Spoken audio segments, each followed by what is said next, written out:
This morning we left Liverpool for Dublin. The last leg of the journey was a crossing on this huge Irish sea.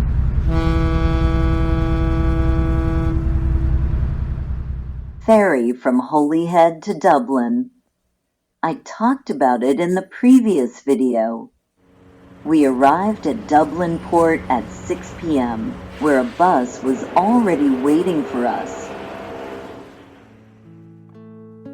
It took us to Upper O'Connell Street to the Cassidys Hotel. The hotel looks nicer in the evening lights. Let's go in and see what's inside. This is a 3-star hotel in the city center, famous for its combination of Georgian style and modern amenities. I think for a 3-star hotel, it looks pretty decent. I'll show you some photos of the interior for those who want to stay here. Guests can have lunch or dinner at the hotel restaurant. As you can see, the atmosphere there is quite cozy. You can sit in the bistro bar, where there is a large selection of drinks for every taste.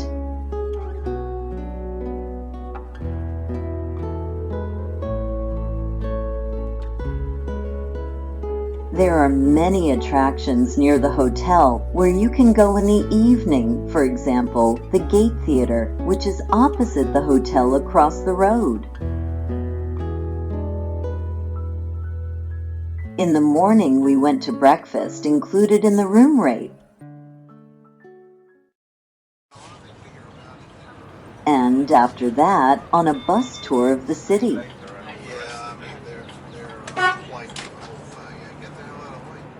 I will show the streets of the city, along which we will drive a little later. I am filming from the bus, usually, on this tour, so the overview of the surroundings is only what gets into the camera. I will start the story about Dublin from the Phoenix Park, where we had a stop with an exit from the bus. Here's how it looks on the map. Phoenix Park is one of the largest enclosed public parks in Europe, covering an area of 1,752 acres. Originally a royal hunting park founded in the 17th century, it is now a popular place for recreation and communion with nature. The park is home to the official residence of the President of Ireland, Farmley, Ashtown Castle, the ancient military fort with the strange name of the Magazine Fort. The official residence of the U.S. Ambassador to Ireland is also located here, as well as the Duke of Wellington Monument and the tall papal cross. The park is also home to a large herd of wild deer and is also home to Dublin Zoo. Visitors can enjoy a variety of activities such as walking, cycling, picnicking, and exploring the historical sites I mentioned above. Let's start with them. This is the historic Farmley Estate, famous for its Georgian and Victorian architecture and extensive gardens. The estate is the official guest house of Ireland and serves as a meeting place for visiting dignitaries, heads of state and government functions. When not in use for official functions, the estate is open to the public. Ashtown Castle is a well-preserved medieval tower house. It was discovered in 1978, hidden within a Georgian mansion that was being demolished. Today, it is a landmark in the Phoenix Park Visitor Center.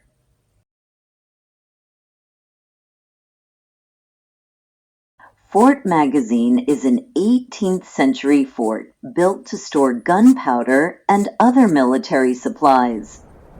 It was originally used by the British Armed Forces before being handed over to the Irish Defence Forces in 1922. The fort is square in shape with 4 demi-bastions and a dry moat. Today, the fort is under the care of the Office of Public Works and offers guided tours.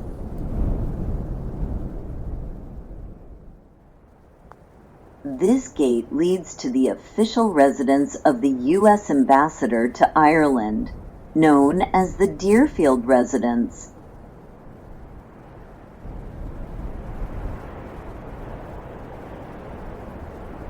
This residence is an 18th century Georgian building and occupies an area of approximately 62 acres. The residence is located opposite the Farmley estate.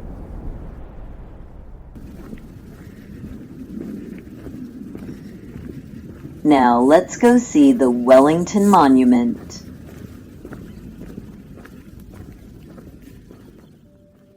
This 62-meter obelisk is dedicated to Arthur Wellesley, the Duke of Wellington, an outstanding British military leader.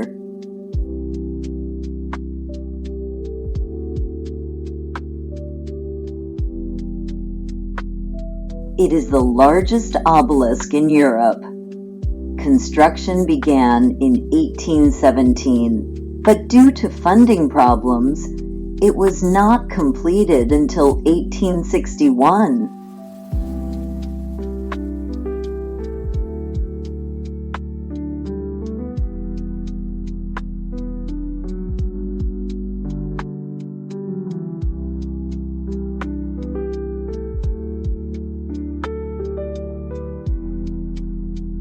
At the base of the monument are bronze tablets cast from cannons captured at the Battle of Waterloo.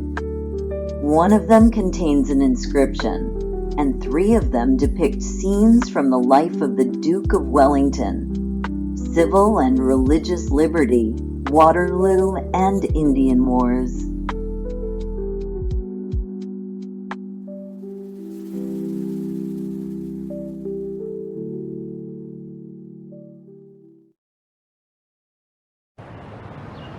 We are approaching the Papal Cross in Phoenix Park. This remarkable landmark was erected in 1979 for the visit of Pope John Paul II. The 116-foot steel cross marks the spot where the Pope celebrated Mass in the open air for an estimated 1,250,000 people, the largest gathering in Irish history. The cross serves as a symbol of unity, faith, and the historic papal visit.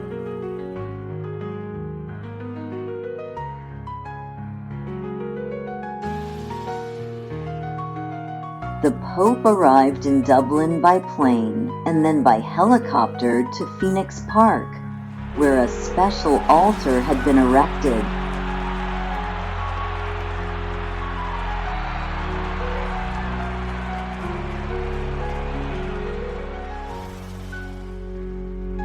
Dear brothers and sisters in Jesus Christ, like Saint Patrick, I too have heard the voice of the Irish calling to me.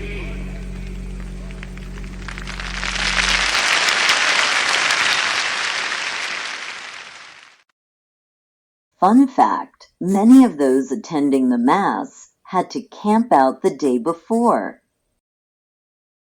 According to David McWilliams, a leading Irish economist, 9 months later, Ireland experienced a baby boom. He coined the term Pope's babies for these babies.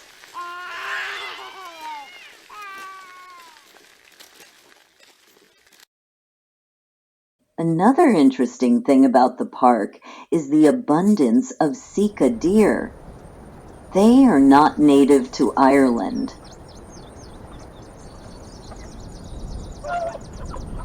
They were brought here by Duke Armand when he founded Phoenix Park, a deer hunting reserve, and many of them are descendants of those brought here many centuries ago.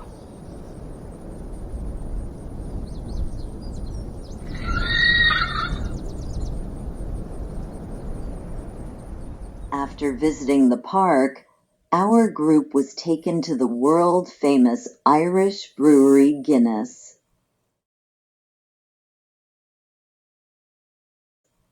It is said that the first thing people do when they come to Ireland is enjoy a pint of this creamy black beer. The history of Guinness spans about 3 centuries. In 1759, 34-year-old Arthur Guinness rented an abandoned brewery, St. James's Gate in Dublin, concluding an unprecedented contract for 9,000 years with an annual rent of £45 sterling. By concluding such a long contract, Guinness ensured stability for his business and laid the foundation for future success. Over time, the brewery expanded, becoming the largest in Ireland by 1833, and by 1886 it became the largest in the world, with an annual production of 1,200,000 barrels. Today, Guinness is sold in over 150 countries, and a whopping 10 million glasses of the dark, creamy stout are consumed around the world every day. And with the St. James's Gate Brewery's lease lasting over 8,000 years, there's plenty more black beer to be brewed here for generations to come. The next place we visited was the majestic St. Patrick's Cathedral. This is one of the most popular attractions in Dublin.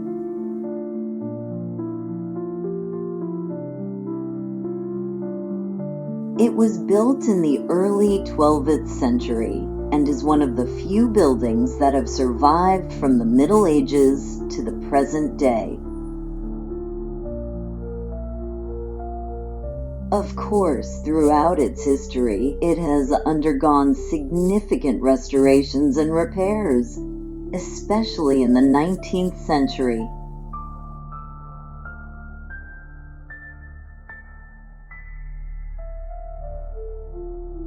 The tall spire was added to the building in 1769. It is still one of Dublin's landmarks.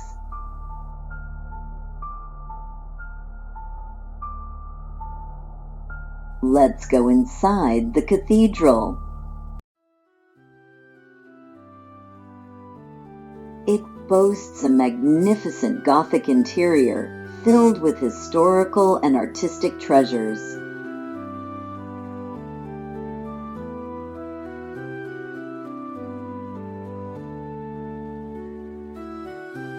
Notable features include exquisite stonework,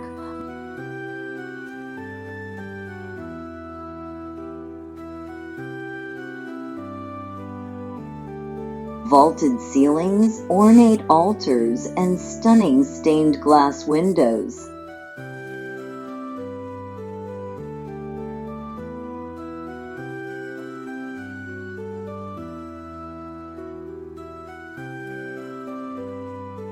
Of particular importance is the choir area, where services are held, with places for singing and a pulpit from which the clergy preach.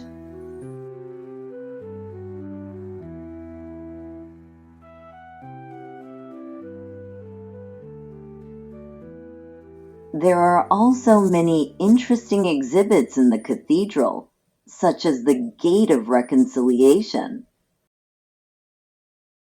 It is connected with the story of the reconciliation of two warring Irish clans, the Butlers and the Fitzgeralds, in 1492. After a conflict, the Butler brothers took refuge in the cathedral, and the Fitzgeralds, pursuing them, approached the door and proposed a truce.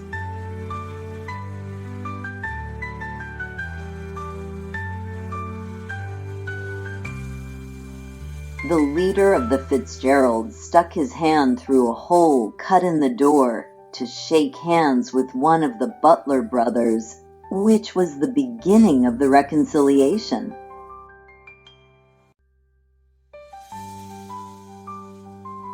As a result, enemies became friends. This story is credited with the origin of the expression to try one's luck, to take a chance. Yes, it was a brave act. Another notable thing about the cathedral is the tombs of outstanding personalities, such as the world-famous Anglo-Irish writer, publicist, philosopher, poet, and public figure, Anglican priest, Jonathan Swift. As you probably remember, he is the author of the satirical fantasy novel Gulliver's Travels, in which he wittily ridiculed human and social vices. Jonathan served as the dean or rector of St. Patrick's Cathedral from 1713 to 1745. And, despite his English origin, Swift vigorously defended the rights of ordinary Irish people and earned their sincere respect. This is the epitaph that Swift wrote for himself. Here lies the body of Jonathan Swift, dean of this cathedral, and stern indignation no longer tears his heart. Go, traveler, and imitate if you can him who courageously fought for the cause of freedom.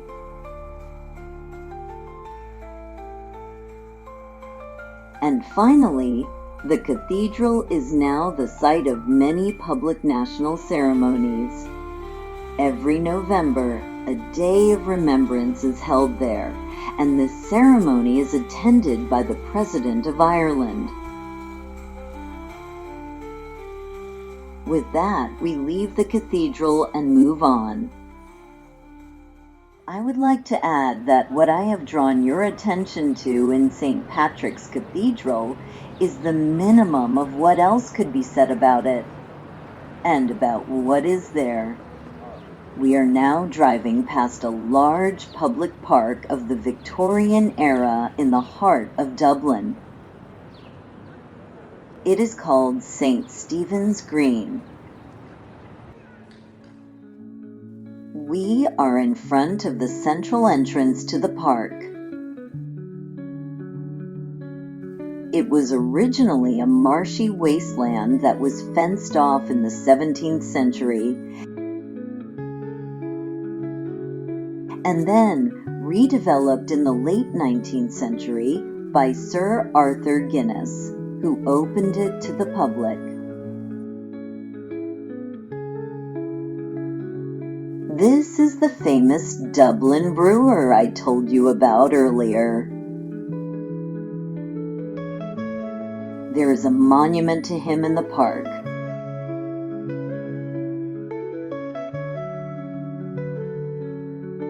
So today, this park is a popular place for recreation and entertainment with gardens, a lake, walking paths, and statues.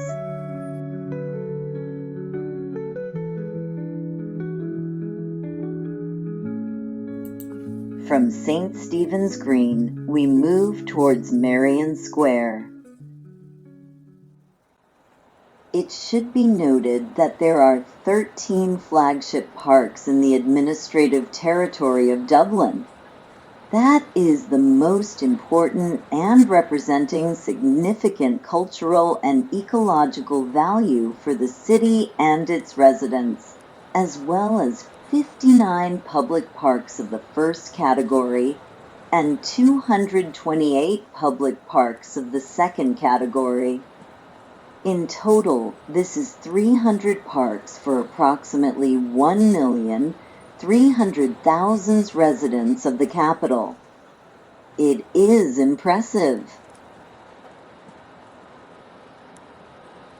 We drive around the park and Merrion Square.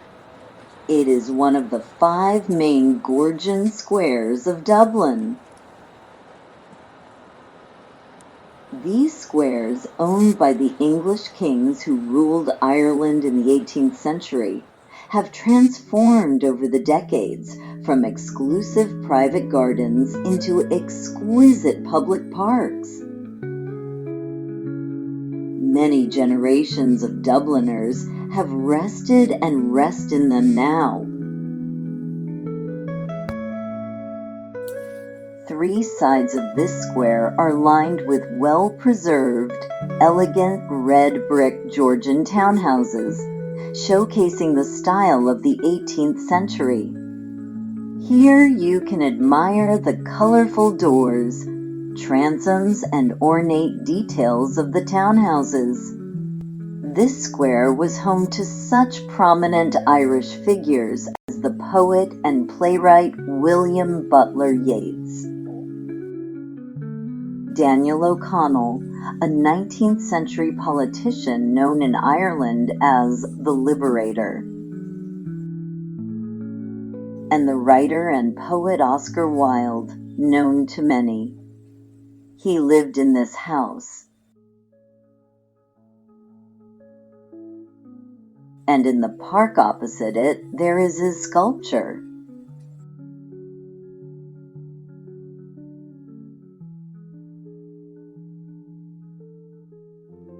Our final stop on this daytime bus tour was Trinity College.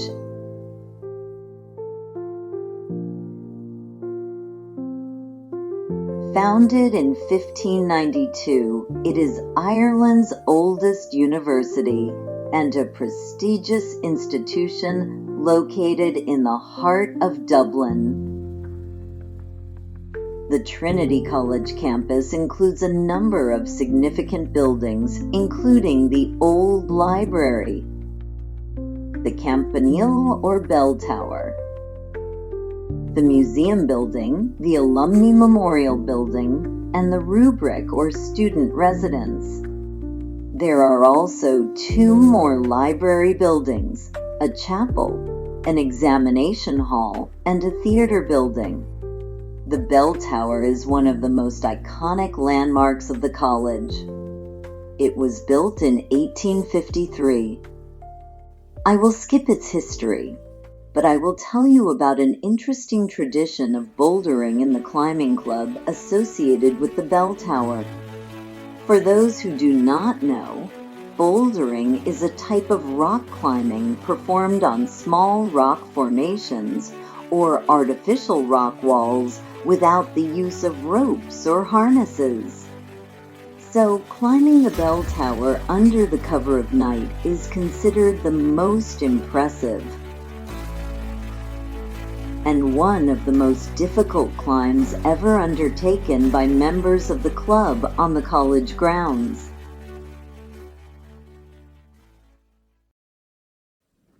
There are many interesting things to tell about what is in these buildings, but I will focus on what attracts many tourists here.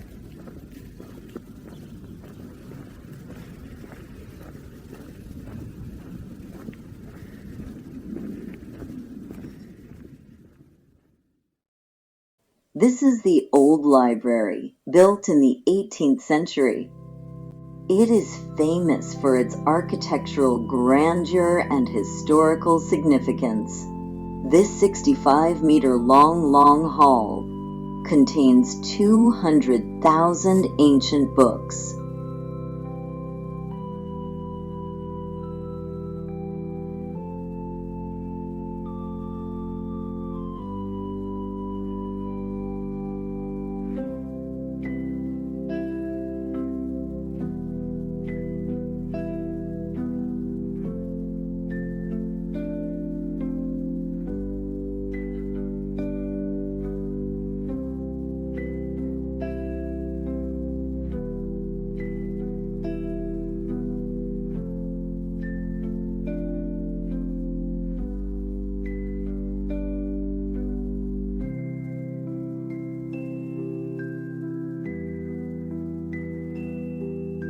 In addition to books, the library also contains other treasures, such as the Book of Kells. This is a richly decorated medieval manuscript of the four Gospels, created by Irish monks in the 9th century AD.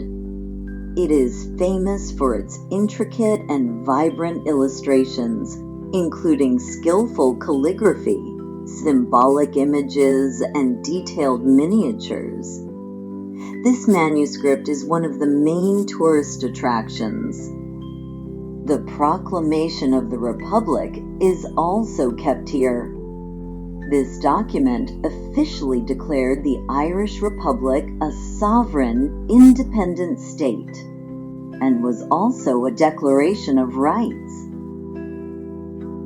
There is also a 15th century harp here.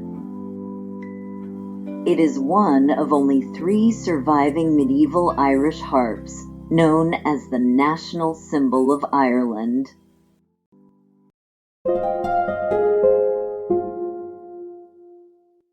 Near the college on Suffolk Street, there is a bronze sculpture of the legendary Dublin fishmonger Molly Malone.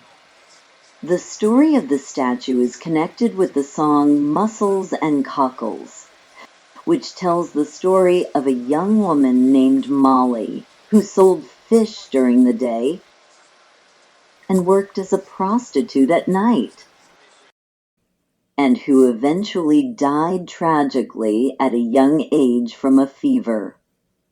For some reason, some tourists believe that rubbing Molly's breasts will bring them good luck. A strange assumption. But judging by how polished Molly's breasts are, many people rub them.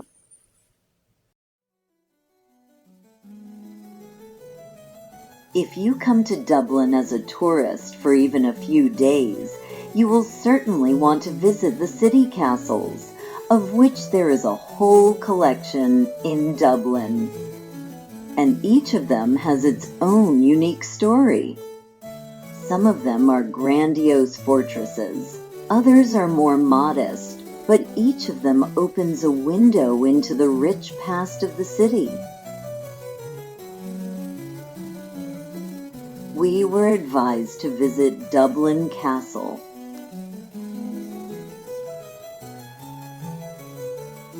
This is a former Norman fortress, which over time turned into a Georgian palace.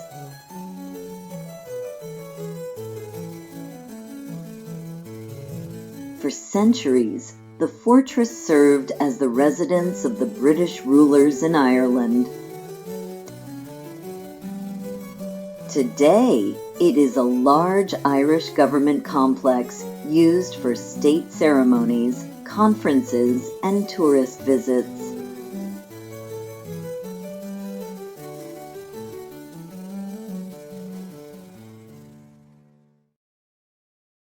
After the castle, you can walk to Temple Bar.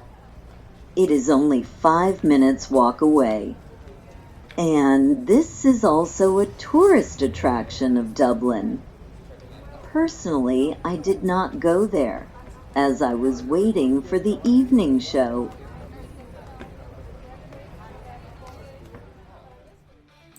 Where we went in the evening on our bus. The Irish show and dinner at the same time started around 7 p.m. and it takes about an hour and 20 minutes to get from our hotel to the Gastro Pub, the Merry Ploughboys in the Dublin area of Rathfarnham. So we left early. I recorded this little trip on camera, and now I'll show it to you in 3 minutes. Of course, in fragments, at an accelerated pace, and with heavy metal so that you don't get bored. Fun awaits us ahead, because this show is advertised as the best traditional night show in Dublin.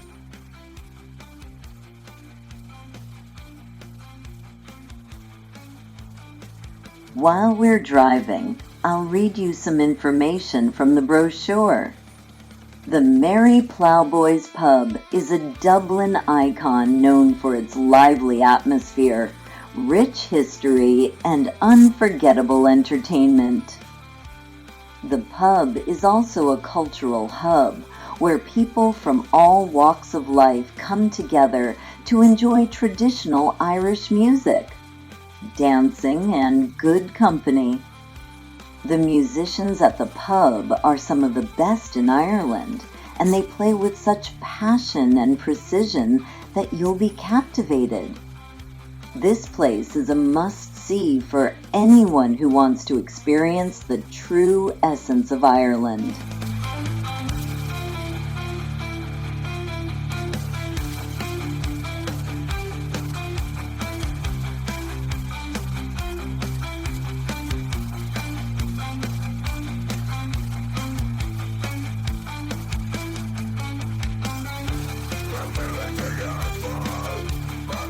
By the way, this gastropub is owned by 5 musicians who have been performing there for over 30 years.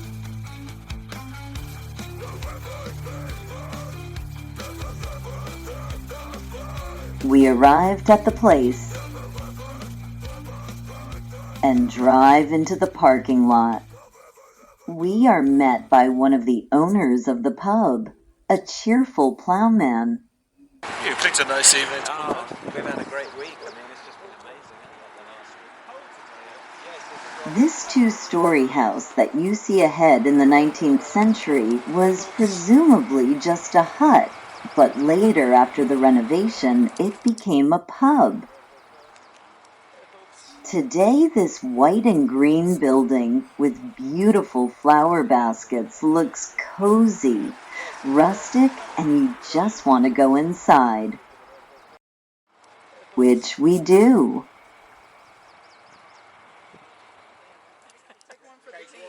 I've heard that before. Good evening. How are you? Fine, thank you. What's the name you guys are pretending? What? Inside, there is also a traditional village decor. The walls are decorated with photographs, artifacts, and memorabilia that reflect the deep roots of Irish culture. Up the stairs. Yeah, he'll show you where you're sitting. Thank you. Thank you. Which creates an authentic and welcoming atmosphere. Here on the ground floor, there is a regular pub for locals. And on the second floor, where we go up, there is a spacious hall where Irish music and dance shows take place. This is where tourist groups often gather. A separate long table is set for each group, as well as for our group.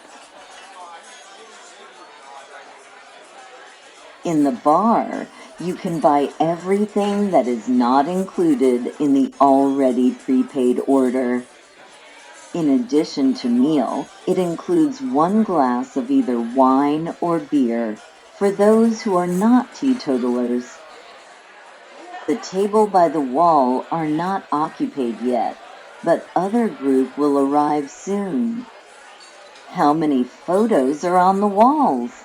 Wow! As soon as we sat down, several waiters started serving us. You could choose drinks and a main course from the menu. The choice was limited, though. Well, like 2 or 3 options for a main course and dessert.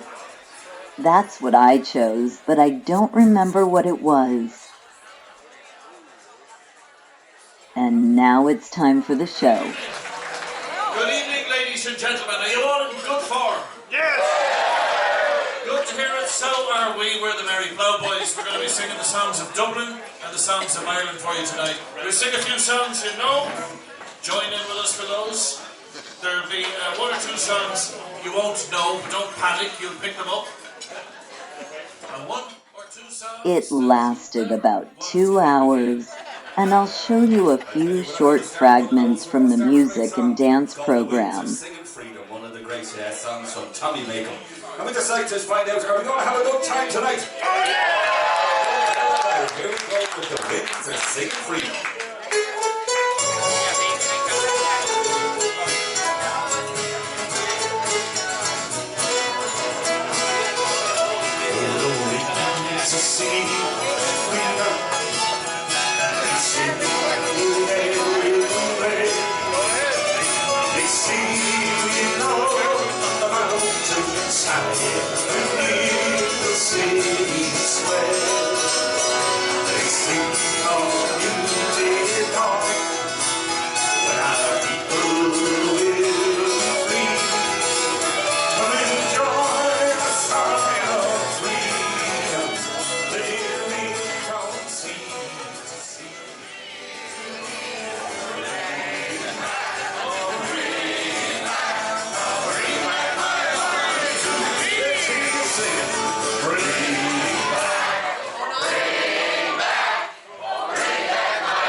So back and right, where once we watched the small free birds fly.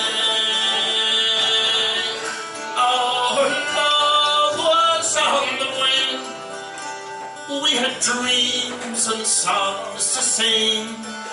It's so lonely round the field, so that the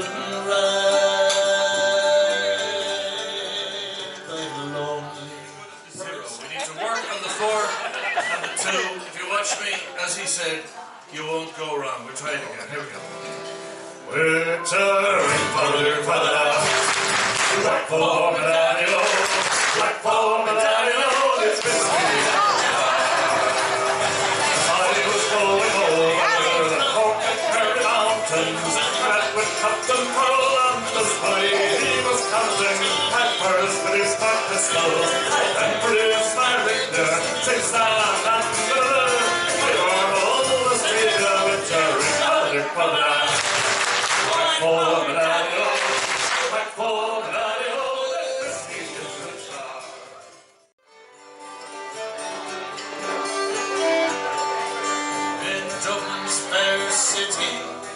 where the girls are so pretty, I've first set me eyes on sweet Molly Malone as she beat her wheelbarrow through the streets broad and narrow, crying cockles and mosals,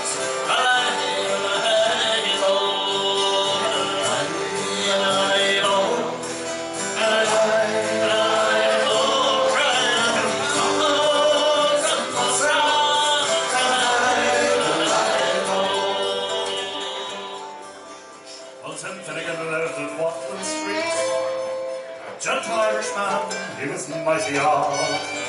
Beautiful grove, so rich and sweet, and to rise in the world shall be carried to heart. Now you see this sort of a simple way, but a love letter poor Tim was born. Are you ready to clap the hands? And to the husband say, she'll come together.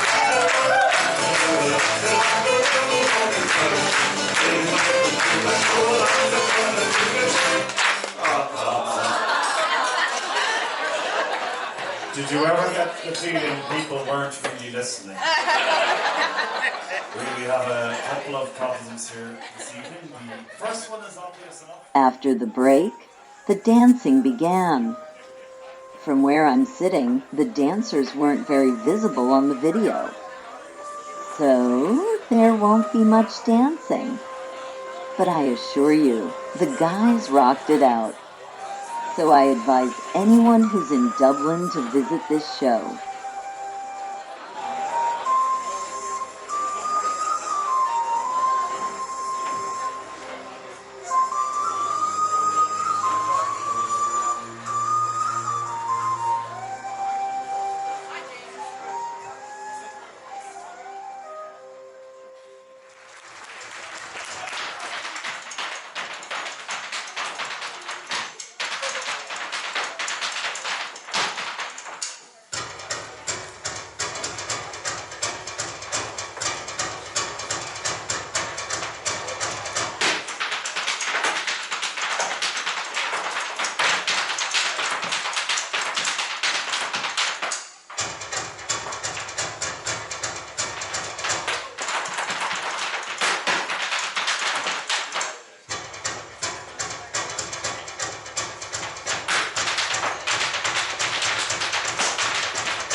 seemed the way it used to be.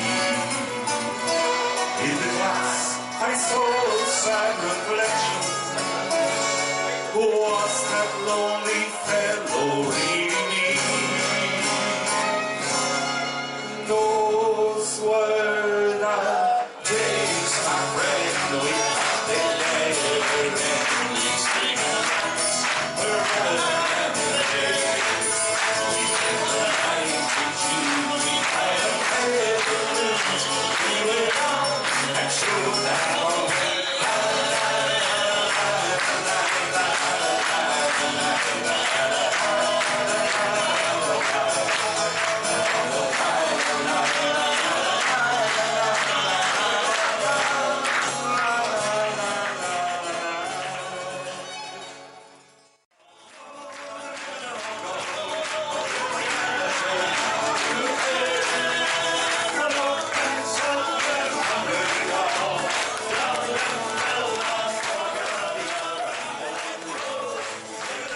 that's where the evening ends. My short story about Dublin, too. Tomorrow morning, we'll set off on our way around the Emerald Isle. In the meantime, bye-bye, everyone.